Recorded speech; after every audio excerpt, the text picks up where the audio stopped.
Aujourd'hui, on est à Paris, dans le 19e arrondissement, pour la première étape de la caravane de l'Union populaire.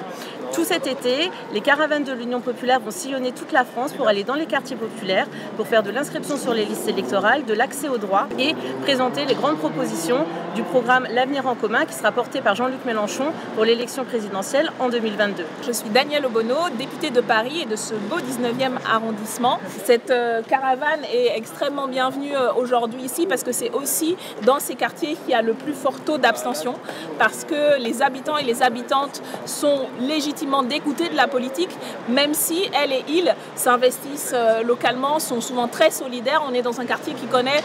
énormément de difficultés sociales, de difficultés économiques, de problématiques, y compris de tranquillité publique, mais où il y a une solidarité extraordinaire et par contre un sentiment d'abandon qui explique en vérité l'abstention massive. Et c'est important d'être présent et présente, et je suis très heureuse de pouvoir accueillir la première caravane de l'été de l'Union populaire ici à Paris dans le 19e, parce que ça matérialise justement ce que nous à la France Insoumise on défend comme dynamique, pas simplement de campagne électorale, mais de dynamique permanente, c'est-à-dire l'implication des habitants, du peuple dans le processus politique. Alors ici, on parle de 2022, de cette échéance importante, mais on parle aussi de tout ce que nous avons fait depuis 4 ans à l'Assemblée nationale, de ce que nous faisons encore,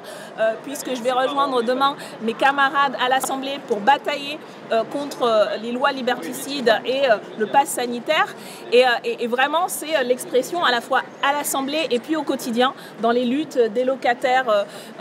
pour de meilleurs habitats, dans les luttes pour accueillir les personnes toxicomanes. Là, on est juste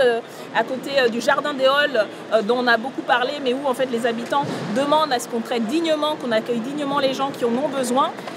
Et voilà, c'est vraiment mettre en avant